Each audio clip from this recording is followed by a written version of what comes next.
the mysterious creature known as the Howler. Look at that.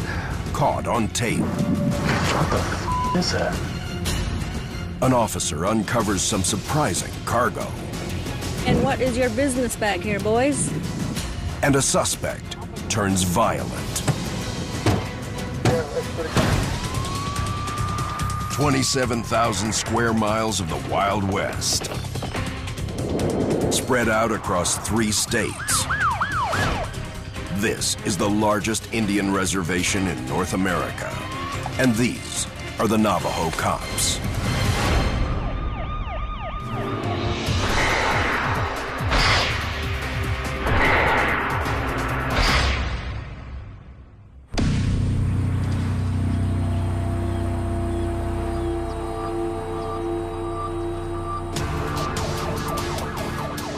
Sergeant Clinton Curtis races to the scene of a brutal fight.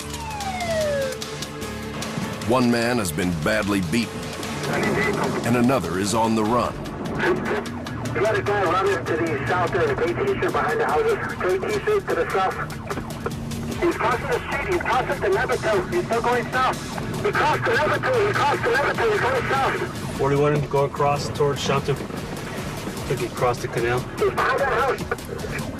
There he goes. 41. Go, he's going through the canal. Wait, right there! Right there! Over here! Don't let me chase you down!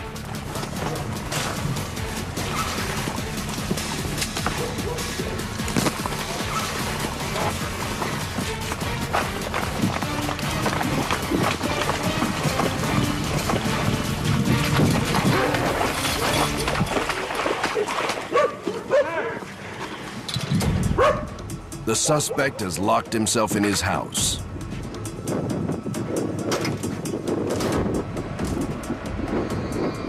Come on out. Keep your hands out of your pocket. Open the door right there. Keep your hands out of your pocket. You know what? All I do is to defend myself, man.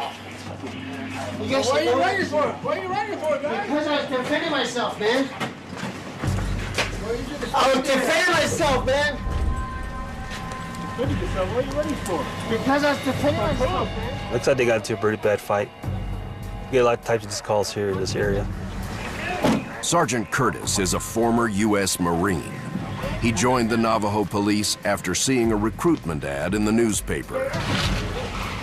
A Navajo cop for 15 years, Sergeant Curtis commands a team of 5 officers in the Navajo Nation's busiest district.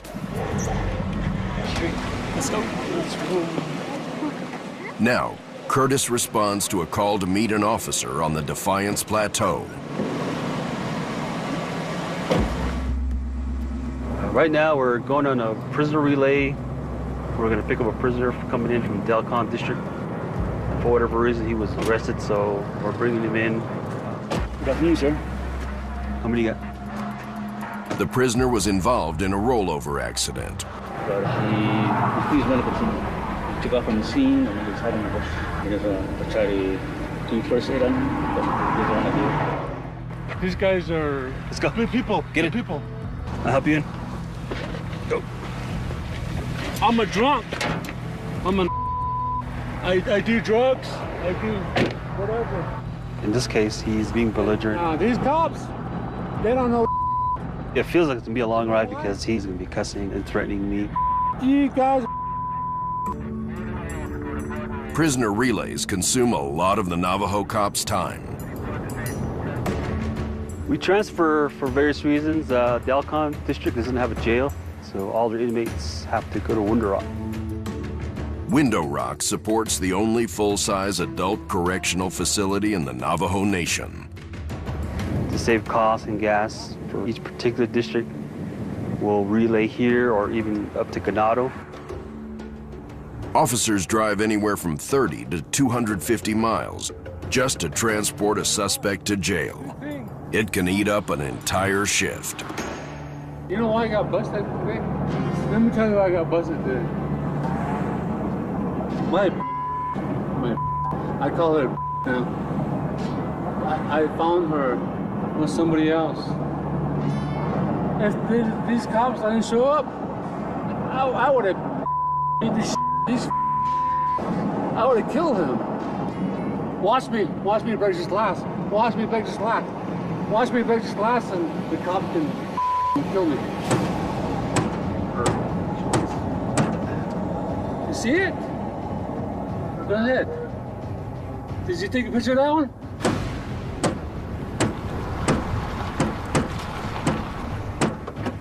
Go ahead. Take a picture of me. Stop doing that. Oh well. Huh? Oh well. I'm just letting them know. All right, I'll stop it. Do that again, I'm going to restrain you. We're going to tie your head down to the back seat. Go ahead. What happens when we get up? People have a tendency to do things without thinking, whether they're intoxicated or influenced. So, you know, for my safety, I handcuff. You know, and people don't understand sometimes that, you know, we're just protecting the person themselves. Curtis's no-nonsense warning subdues the suspect. They arrive at the Window Rock jail without any more trouble. You're my friend now, dude. You know that? You don't want to be my friend? You need some help, man. I'll help him all, man. Look, what's your name, sir? I just told you. What's your name? Herbert. You have a middle name? No. Can you? You been here before? Yeah, so many times. Thank you. Where's the weed at? You said you had weed on you. I was just joking. You got my shortcut? The suspect will spend the night in a holding cell. In the morning, he'll see a tribal judge.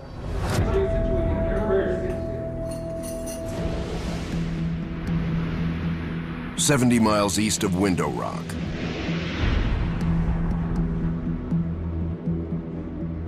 For the past 4 months, something has been terrorizing the people in this rural community.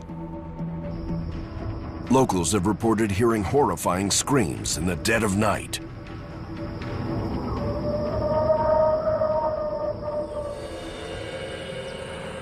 When I first heard this, it just went straight, like it went, woo, for a long time.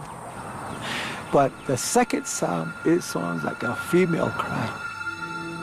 Many believe that the creature, known as the Howler, may be the Navajo version of Bigfoot. Others claim it's a skinwalker, a Navajo witch that deals in sickness and death. 6 weeks earlier, the Crown Point officers tried to locate the Howler by using the recording of an alleged Bigfoot in an unsuccessful attempt to lure it out of the hills.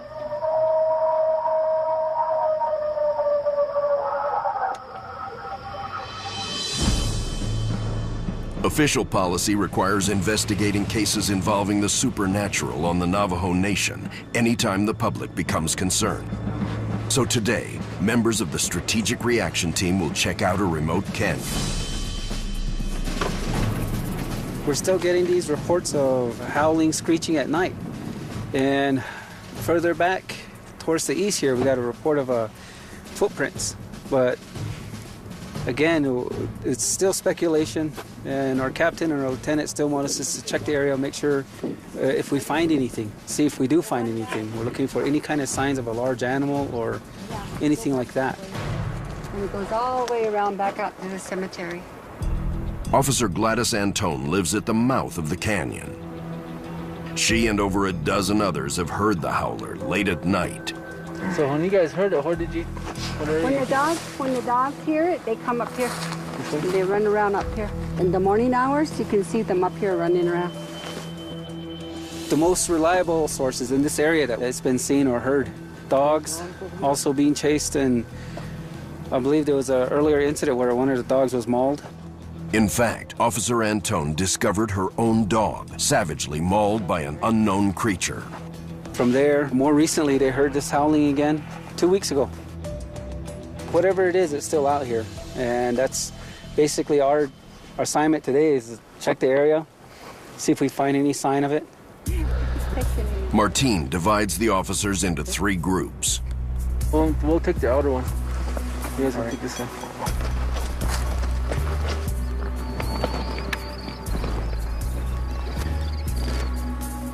It's right under that shade. It might be a coyote that's walking right in there. They search the ground for tracks and check out caves in the canyon walls. See, I guess we get up there and we'll check for tracks.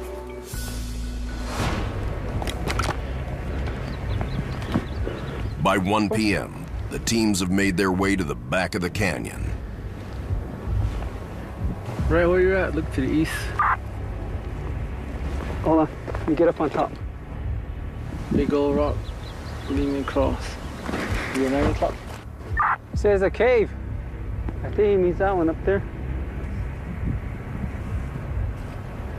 The officers head towards the cave.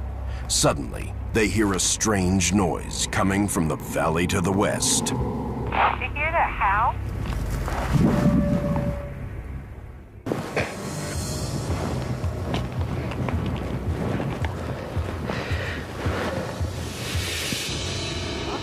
Later, died, no? Did you hear that howl? Yeah, I heard it. This is the actual howl recorded by our crew. It's north of us. Something howling back here. Yeah, I heard it too. It's north of us.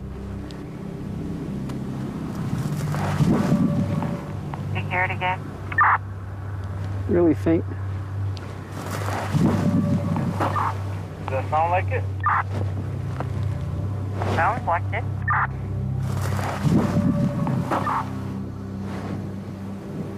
Coming this way, huh?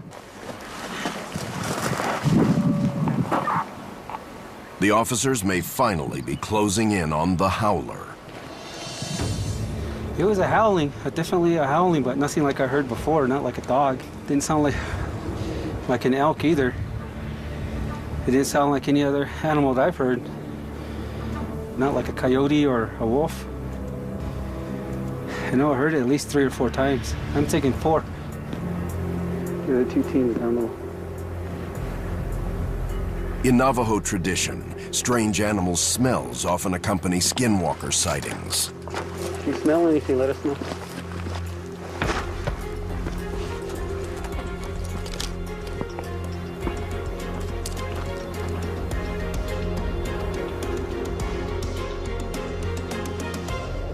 It came from this direction from where we were at, that last area. I figured it was in this area here where it sounded like. It didn't sound too far, but we are downwind. So it could have been a little bit further out too. But as you can see, whatever is running around out here has a lot of places to hide.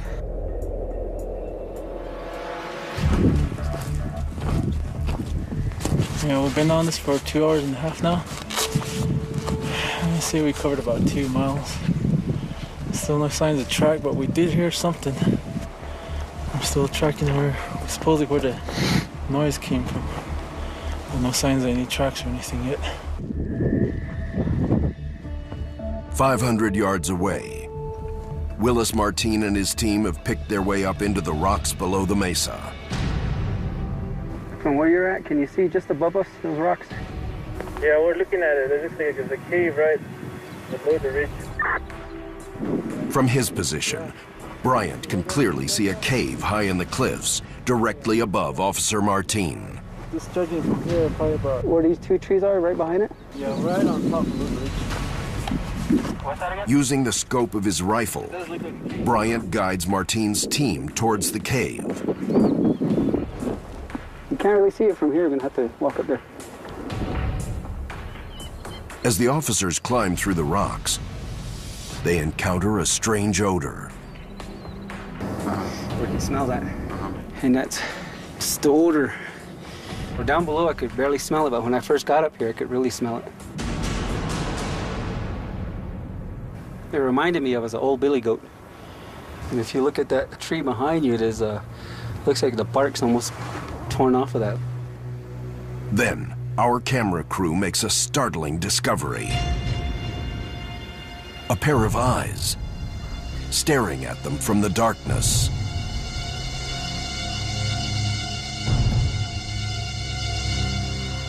And through the scope of his rifle, Bryant thinks he spots something in the cave. I'm sitting in there. I can see something in there, but I can't really tell what it is. Martin approaches carefully. In here? Yep, right over the top. He tosses a rock into the cave. Then, rifle at the ready, he peers inside.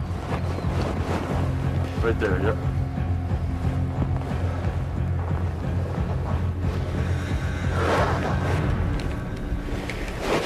Nothing yet for you. No. Yeah. You could hide 3 or 4 people back there. Or Lord. But there's nothing back there. There's no signs, no tracks, no scuff marks on the rocks. If the howler lurked in the cave, it somehow vanished. Martin's team prepares to push further up the valley, but they get an urgent call to return to the station. Just a little while ago, the lieutenant called me on my cell phone and told us to get back up to the high school. That they got reports of supposed to be a gang fight at the school, and he wants us to get back over there. Although the officers call off their hunt, they finally have the first solid evidence of the howler. A pair of eyes recorded by our cameras, and the howl itself captured by our microphones. I heard it at least 4 times. So there is something, I'll say that. There is something.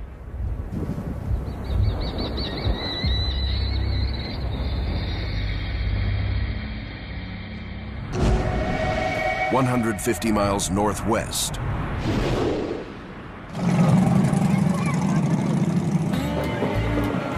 it's fair season for the Navajo Nation. Wake up! The parade is starting! A time when people from across the reservation gather to celebrate centuries-old traditions.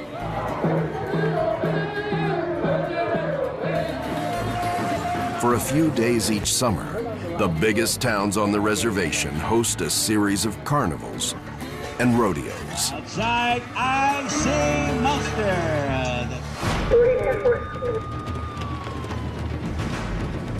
For the Navajo cops, it's one of the busiest times of the year. So this question, you wouldn't mind me taking a look in your trunk back there? Don't move, stay where you're at. Okay, and what is your business bag here, boys? Get on your knees, get on your knees, get on your knees, get on your knees. On your knees, down. Also discovered 3 subjects hiding in the back trunk of the sedan here. They were gonna get sneaked into the fairgrounds. Free to copy. I do not want you guys in this back trunk. You guys don't have money, you guys cannot be in there. So I guess there's gonna be no fair tonight.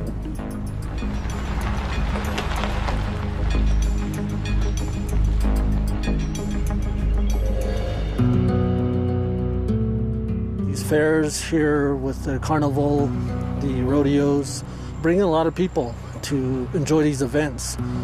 But with the good people, there's also some criminals that wanted to attend these activities in the dark side, where they're wanting to do bad stuff to try and disrupt the community.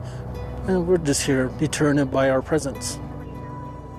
Drop the weapon, please! Police, I didn't know you're police! Drop the weapon! Gilbert Yazzie is the senior officer in the Navajo Drug and Gang Unit.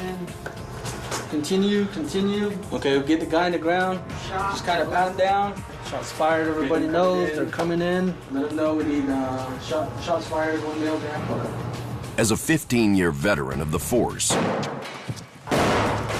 Yazzie also leads the SWAT team and serves as one of the department's handgun instructors.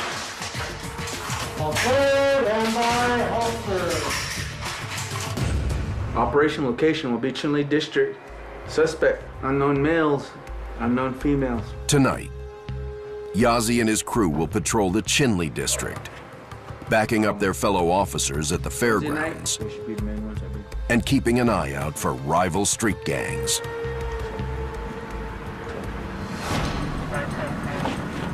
We're gonna look into the local gang members here in Chinle.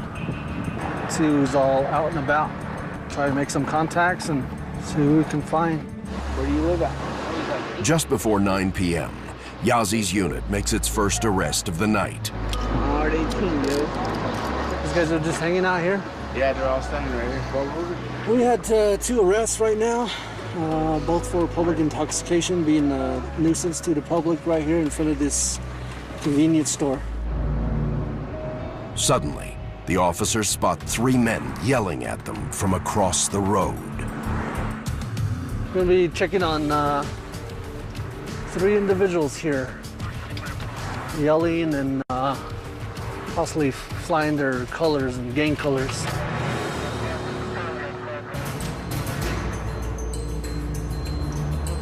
We noticed you guys from across, waving your hands, yelling, being loud, flying your colors. So decided to make contact with you, see what was going on. You know, everything about what we do is all for your safety, okay? Let's see, right. Tony, shit. Check it out, man. It's got a padlock to tie it up to the end of it. It's got a weapon. What's going on, guys? You have an ID on you, man? No ID? Today. You left it at home, or? Yeah, because this is the res. Where do you think you gonna go? Well, don't matter if it's the res or not, you carry identification on you, especially when you turn the age of 18. So you're carrying that rag for, man, with the padlock on it. Just to be safe. Dealing with gangs for the past 7 years, we do see increase on gangs, especially like during the fairs. So I say an estimate of 150 to 200 different gangs throughout the reservation, and then 1,500 to 2,000 members. Hands on the back of your head right here. Delta 70. Slinging out here, huh? No. Slinging is slang for selling drugs. He has marijuana. He has several baggies that are prepackaged that indicates that he is selling drugs. What are these? Give me a, That's just for something to keep me calm. What's that? Just for something to keep me relaxed. That's it. Something relaxed? Yeah. How much money do you have in here, man? I have 100. How long have you been slinging, man? I never been slinging out here. This is my first time out here. How much you sell these for? I don't know. $10. I don't know. Hey, Lee. Got a scale here. We'll place the product here on the silver part here. Right now it's set for grams. Any more on you, man? We're gonna find it. Just let us know right now. We just found the scale on him, which brings up a good suspicion that he is selling marijuana. And then just looking at the prepackaged marijuana definitely indicates that he is selling drugs on the streets. So we're going to continue this investigation further. Running with any street gangs, armed dubs? That behave? We talked to 2 of these individuals, and one of them is actually wanted for an outstanding tribal warrant. They found some white powdered substance in the backpack, so they're going to test it for various type of drugs. Could be methamphetamines or cocaine. Yeah, I've had him down. Somebody at the same place where Delta 70 and Delta 10 are.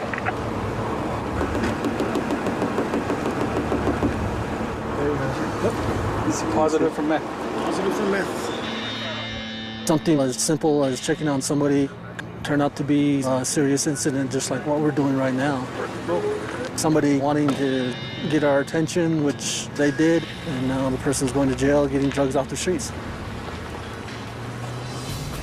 It makes me feel good because we're out there to help the community be safe, and especially with the fair events going on, people can enjoy it better without having to look over their shoulders.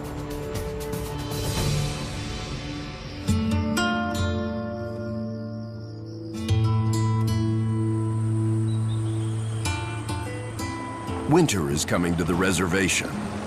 So today, Officer Christopher Holgate and his family will be gathering firewood for Holgate's grandmother.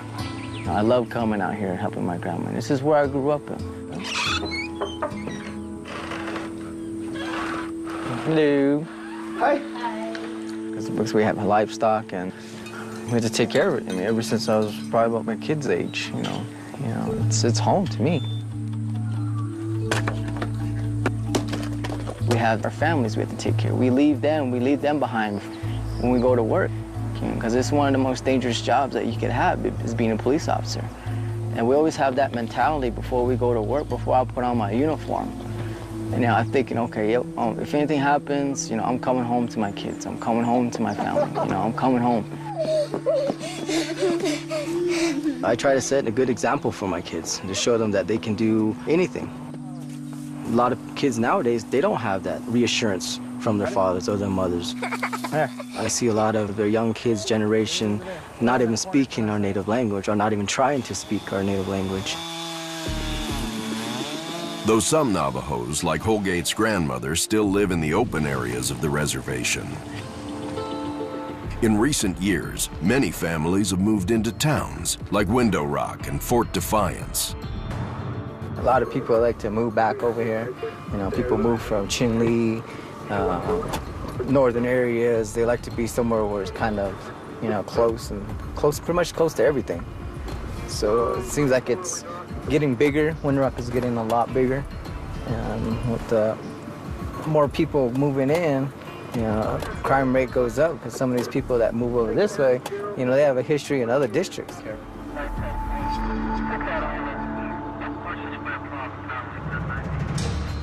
Holgate is called out to a residence where a man is making violent threats. The guy's not wanted at the residence, so I'm gonna remove him. Anything could happen from a small call, because some of these calls that we get very little details from them. But you're always playing that what if game. What if he tries to fight? What if he tries to run? And you always gotta be pretty much a step ahead when you're going to some of these calls, because it can go from just a simple, drunk disturbance into, an all-out foot pursuit or a fight in progress or something.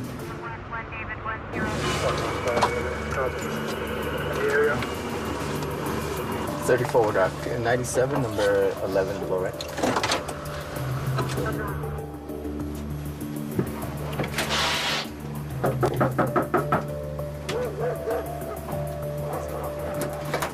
Hello, did you call?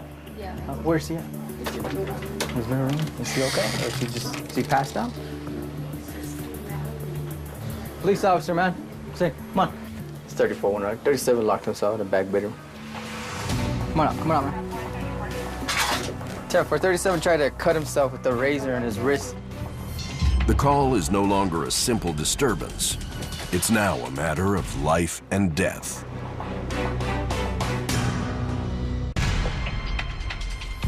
For 37 tried to cut himself with a razor in his wrist. Holgate detains the suspect and brings him outside to treat his injuries. All right, walk this way, man. Walk this way. Walk this way. Here, calm down, man. Relax. Come inside. Come down. Come on. When I walked in, he had a razor in his mouth and looks like he was trying to slit his wrist. Holgate assesses how badly the man has injured himself in his suicide attempt. Say, Aaron, is that the only thing you did to yourself? Aaron. Yeah. The only thing you did to yourself? Yeah. No, not much. Don't move, man.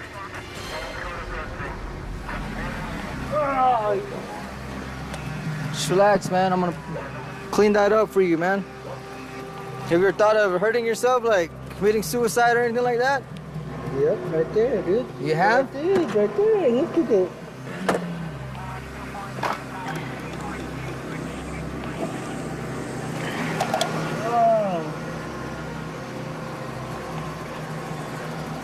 He's trying to hurt himself, trying to clean up his wounds.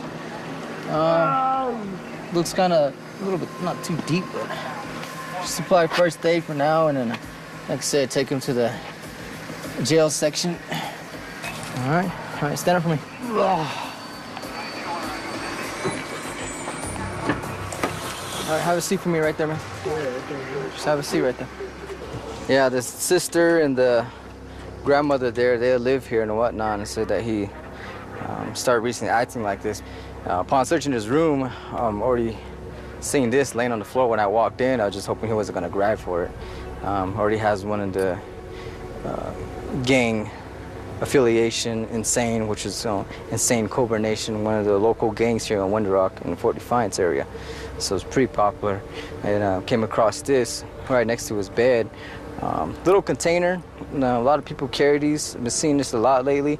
Little mountain marijuana residue in it. So just go ahead and just take it. Anything we come across, any gang or paraphernalia or anything like that, that we usually confiscate and whatnot. It looks like a type of weapon, a club they would use, you know, any type of fights that would go on, it seems like would be used for. Holgate transports the suspect to the Window Rock jail. When's the last time you've been arrested, Aaron? A month and a half ago. A month and a half ago? Yeah. Well, you could be arrested for a criminal nuisance. That's what you can be arrested for. Okay, like I say, you can be here right now? Yeah, you're gonna be here for 8 hours, and then you get released in the morning. Okay? It's a long time. Yeah. Is it alright if you can put me on solitary? So I asked him if he was, role claiming with any gang. Well, he says he's been in the gang for since he was 13, so about 7 years now. So he's been in the gang ever since he was just a little kid. A lot of these younger youth nowadays, they don't have no father, no role model. There's no guidance nowadays, and they revert to these gangs as their family. So it's sad to see. I mean, he's 20 years old. I mean, he could do a lot with his life if he wanted to. He could change it, but it's up to him.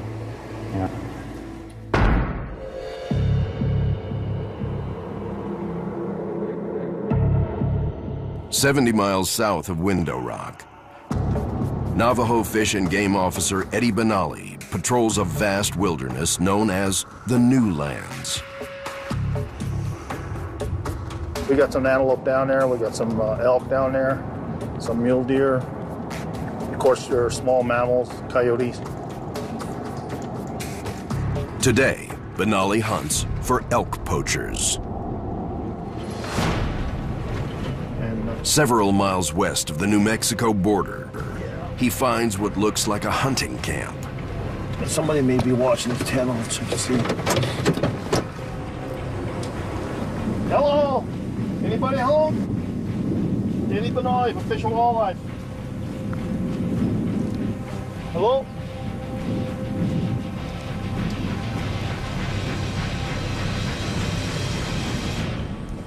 Nobody home.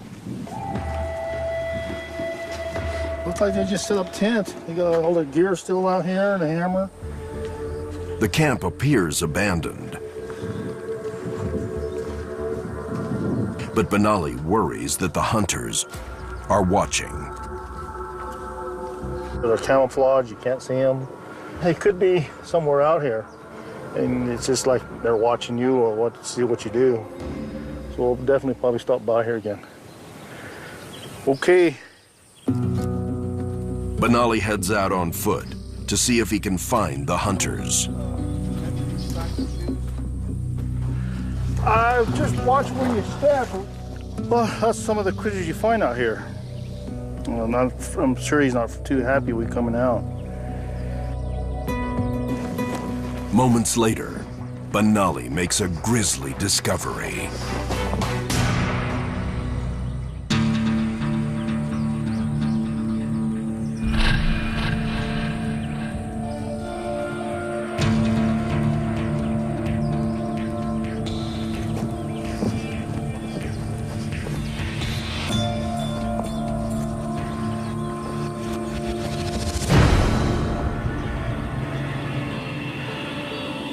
He was a big one. As you can tell, some of these are deceiving. This is a small hoof. Hoofs down here, they tend to grow out a little bit, like a horse does. You know how a horse, they have to be trimmed? This one, we have the sand right here, and what it does is it makes their feet a little wider, and people tracking, I think it's a big elk. But this was a young one here, but he's a pretty good size. Had a pretty good sized antler on them. Shot out of season and left to rot, an elk carcass is evidence of one of the ultimate crimes of the backcountry. You know, that's a public resource for the Navajo Nation, and it goes to waste. That's poaching. And somebody could have used it, somebody at least used the hide. If the meat wasn't salvageable, at least the hide could have been. In a region where an elk provides enough meat to last a Navajo family for an entire winter, this waste upsets Benali. Poaching, that's not a seasonal, it's always a year-round deal, and we've had some issues down here in New Lands. Of course, they want the biggest antler they can find, and they'll take an animal for the day the hunt starts, or they'll take an animal at night, and any time you shoot an animal, if you don't have the permit, it's poaching. I used to be a narcotics officer, so I did drug work. It's interesting, the mindset of a guy trying to get something for himself is the same like what a poacher does. It's all about whatever they can get for nothing. Benali knows poachers have been active in the area. Now he pushes deeper into the backcountry of the New Lands, where only a handful of Navajo families live. On the road, he comes across something that would terrify most traditional Navajos. That's a coyote. When a coyote crosses your path, it means taboo. You don't drive on. So if a coyote crosses your path, you got to go back, or you offer some type of prayer, then you continue your way. Probably the most powerful animal on the Navajo Nation. But I have seen coyotes make several vehicles turn around, go back the other way around. So if an animal can make 5 or 6 vehicles go back, I'd say that's a pretty powerful animal. If I do that every day, I'd never get to where I'm going. Unable to locate any poachers, Benali decides to revisit the abandoned hunting camp he found earlier in the day. He prepares for the worst. 2 different rifles, that's more or less, if I'm ever caught out somewhere, I need to get back to my truck, this is my backup versus my handgun. This is what for long distance. She's awesome. But this is very accurate. It's about 300 yards, about the size of a 50-cent piece. This is a Winchester. This is Bertha. Yeah, she's awesome also. As he approaches the camp, Benali encounters a hunter who's also seen the mysterious tent.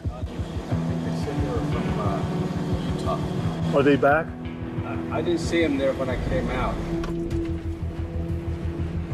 Benali decides to check it out for himself.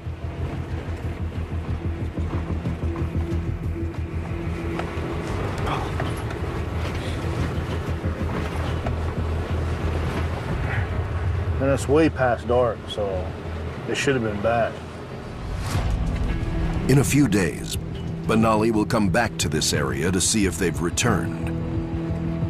All part of a constant battle to fight poaching in the Navajo Nation. Land belongs to the Navajo people, and as far as wildlife, it belongs to the Navajo people. If you're a Navajo, all this belongs to you. And if they're poaching, they're stealing from you. It belongs to the Navajo people. It belongs to us.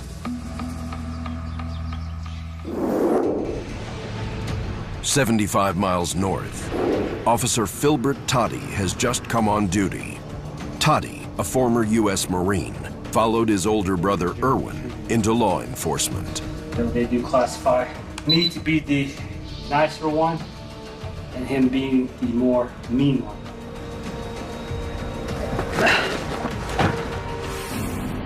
I always receive a call of a medical assistant individual reporting that he was kicked in the head. I don't know if it's an animal or another person, but he's sustained a large laceration, so we're going to be en route to give him proper medical treatment.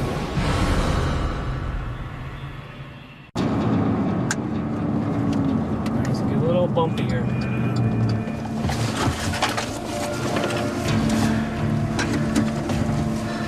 Okay, he's right here. Is that him? Yeah. Is he okay? Oh, the horse. Okay, well, they're on their way from Ganado, so they should be here within maybe 5-10 minutes.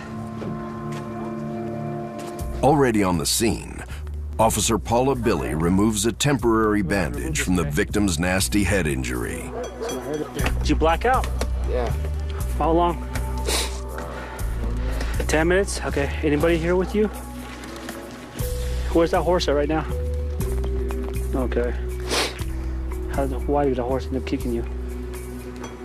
We were just training.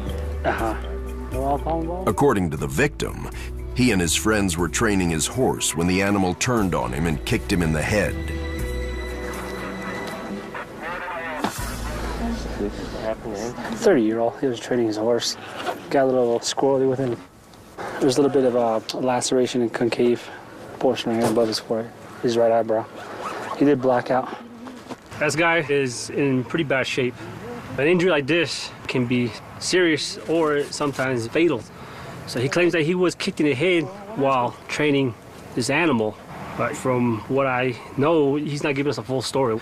There's other 2 individuals that we're seeking out right now. So eventually we'll get to the bottom of this.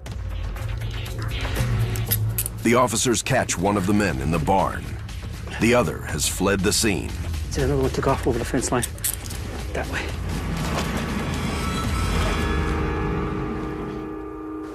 All right, regain your composure. Let's go. Walk. I'm trying to. What's the problem? Got a little too drunk. Oh, okay. That is a problem there. All right, start walking this way. It's as simple As Officer Filbert Toddy takes a suspect back to his unit, Officer Billy makes her way into an abandoned house in search of another suspect. Come out, you're in here. She finds a stash of beer cans. Alcohol plagues the Navajo Nation, and the law forbids it on the reservation.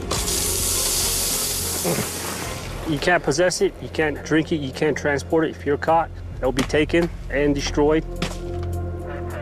So I see now Officer Billy's on the search for the individual that fled from us. Why he's running, I don't know. So he does pose a risk, a danger to my officer as well as everybody around here.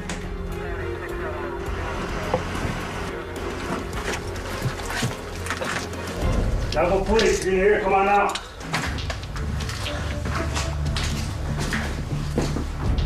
One of the most dangerous things that we encounter out here is when we enter these old structures, we don't know whether we're going to be falling through the floor or having stuff collapse on us. That elevates the danger level for us.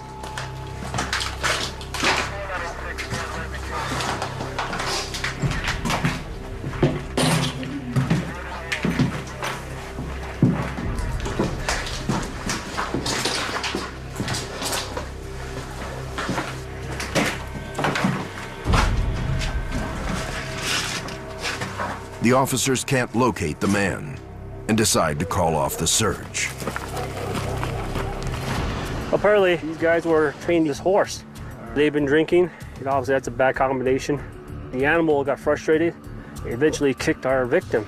I can't blame the animal for doing what he did. So I'm gonna be confiscating the liquor and the slingshot that we found. How much have you had to drink today? About 6 cans. 6 cans? You see out of both eyes? Yeah. It's not suitable to be placed into custody because we know he's intoxicated. So we'll just let the family watch over him tonight. And the best option right now is just go back inside. If you stay here, get some Z's, catch some rest, okay? I know you. All right. Otherwise, nonsense. Take it easy, all right? Otherwise, I'm gonna take you to jail. Understand? Yes. Urban? Close enough. I get frustrated in these type of situations, but in the end, this is what I am sworn to do. I uphold an oath to protect my people, no matter what.